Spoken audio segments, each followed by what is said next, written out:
নমস্কার বন্ধুরা, সাতবারের আরেকটি নতুন পর্বে আপনাদের সবাইকে জানাই অনেক স্বাগত। আশা করছি সবাই ভালো আছেন, সুস্থ আছেন।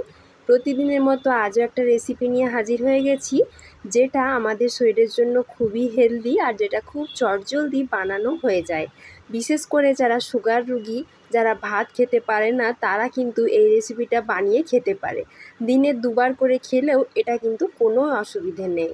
আর এটা খুব সহজেই বানানো হয়ে যায় আর খেতেও খুবই সুন্দর হয়। তাহলে চলুন ঝটপট শুরু করি আমার আজকের রেসিপি। বেশি আর কথা বাড়াবো না। সবার প্রথমে এখানে একটা বাটিতে আমি একটা কাপ মাপ করে নিয়ে নিয়েছি 1 কাপ ডালিয়া। ডালিয়ার যে কোনো রেসিপি কিন্তু আমাদের স্বাস্থ্যের জন্য বেশ হেলদি। এবার নিয়ে নিচ্ছি ওই কাপটা মাপ করে হাফ কাপ মতো মুগ ডাল, আর নিচ্ছি বেশ কিছুটা বাদাম। বাদামটা চাইলে আপনারা আগের থেকে ভিজিয়েও রাখতে পারেন, তবে আমি ভিজাইনি, আমি সরাসরি রান্না করব। এবার সব কিছু ভালো করে পরিষ্কার জল দিয়ে 3-4 বার ধুয়ে নিয়েছি। তারপর পরিষ্কার জল দিয়ে 1 ঘন্টার জন্য ভিজিয়ে রেখে দিয়েছি। এবার আমি কয়েকটা সবজি নিয়েছি। এখানে একদম ছোট সাইজের একটা আলু নিয়েছি অর্ধেকটা গাজর এভাবে চৌকো চৌকো করে কেটে নিয়েছি, আর নিয়েছি অল্প কিছু পুঁই শাক, তার সাথে নিয়েছি বেশ কিছুটা পরিমাণ ছোট ছোট সয়াবিন। এবার অল্প একটু তেলের মধ্যে সব সবজিগুলো প্রথমে ভেজে নেব। আমি এখানে যে তেলটা ব্যবহার করেছি সেটাতে পটল ভেজেছিলাম, সেজন্য একটু তেলটা কালো কালো।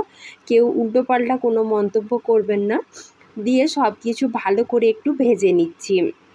আমি এখানে মাত্র আলু আর গাজর, অল্প একটু পুঁই শাক দিয়েছি। আপনারা চাইলে এখানে নানান সবজি অ্যাড করতে পারেন, যেমন বিনস বা বরবটিও দিতে পারেন, তার সঙ্গে ফুলকপি, বাঁধাকপি, যা সবজি থাকবে বা যেটা আপনারা খেতে পছন্দ করেন সেটাই কিন্তু এতে দেওয়া যেতে পারে।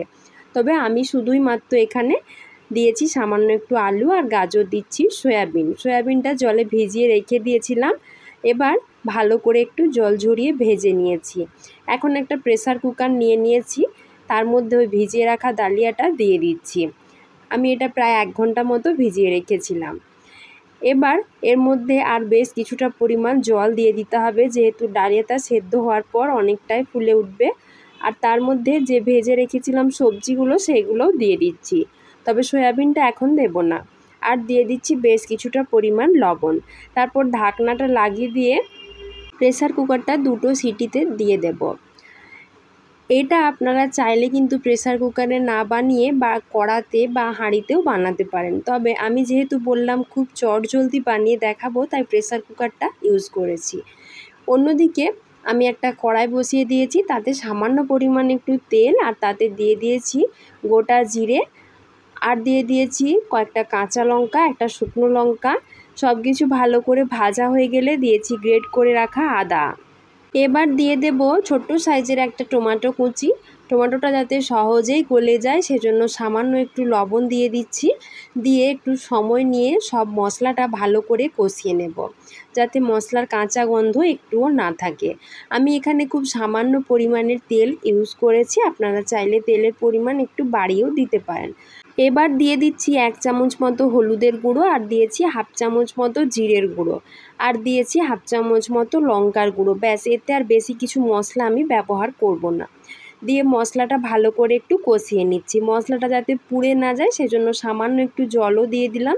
দিয়ে ভালো করে মশলাটা একটু কষিয়ে নেব। অন্যদিকে ডালিয়াটা আমার সুন্দরভাবে সেদ্ধ হয়ে গেছে। দেখুন, খুব সুন্দরভাবে সেদ্ধ করে নিয়েছি। এবার ওই কষিয়ে রাখা মশলার মধ্যে ডালিয়াটা দিয়ে দিচ্ছি। দিয়ে ভালো করে একটু নেড়ে চেড়ে নেব। এটা তো আর ভালো করে কষানো যাবে না, যেহেতু পুরোপুরি সেদ্ধ হয়ে গেছে, তবুও একটু ভালো করে মশলার সাথে মিশিয়ে নিচ্ছি। এখন আমি আগের থেকে যে পুঁই শাকটা কেটে রেখেছিলাম সেটাও দিয়ে দিচ্ছি। দিয়ে ভালো করে একটু মিশিয়ে নেব। এবার দিয়ে দেব পরিমাণ মতো জল। ডালিয়া খেতে কিন্তু একটু বেশি জল লাগে, তবে জলটা কিন্তু অবশ্যই হালকা গরম জল দিলেই ভালো হয়।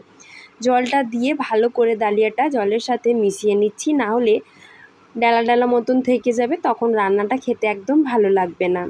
এইভাবে ভালো করে খুন্তি দিয়ে মিশিয়ে নিচ্ছি। দেখুন এটা দেখতে কতটা সুন্দর হয়েছে, খেতেও কিন্তু দুর্দান্ত হয়।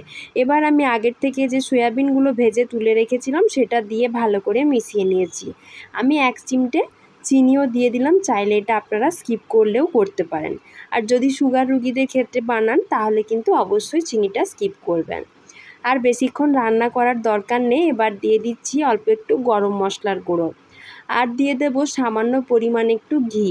আমি যেহেতু এই ডালিয়ার খিচুড়িটা একদম নিরামিষভাবে বানিয়েছি, তাই যে কোনো নিরামিষ রান্নায় ঘিটা দিলে তার স্বাদ কিন্তু বেশ ভালো হয়, সেজন্য ঘিও একটু দিয়ে দিলাম। দিয়ে ভালো করে একটু মিশিয়ে নিচ্ছি। ব্যাস, আর কিন্তু কিচ্ছু লাগবে না। এবার গ্যাসের ফ্লেমটা বন্ধ করে দিচ্ছি। এবার ওপর থেকে দিয়ে দিচ্ছি কিছু নারকেল কোড়ানো, চাইলে এখানে আপনারা নারকেল কুচিটাও ব্যবহার করতে পারেন। তাহলেই তৈরি হয়ে গেল দুর্দান্ত স্বাদের ডালিয়ার খিচুড়ি। এটা আপনারা যে কোনো উপোসের দিন বা যদি কোনো সুগার পেশেন্টকে দেন তাহলে কিন্তু ভাতের বদলে এটা আপনারা দিনে 2 বার করেও খেতে পারেন। এটা খেতে কিন্তু যেমন হেলদি আর খেতে তেমনিও সুস্বাদু। তাহলে বন্ধুরা, আমার আজকের এই ডালিয়ার খিচুড়ির রেসিপিটা আপনাদের কেমন লাগলো সেটা আমাকে অবশ্যই কমেন্ট করে জানাবেন। যদি একটু ভালো লাগে তাহলে একটা লাইক করবেন, সবার মাঝে বেশি বেশি করে শেয়ার করে দেবেন। আজকের মতো এই পর্যন্তই, দেখা হচ্ছে পরবর্তী ভিডিওতে। সবাই ভালো থাকবেন, সুস্থ থাকবেন, ধন্যবাদ।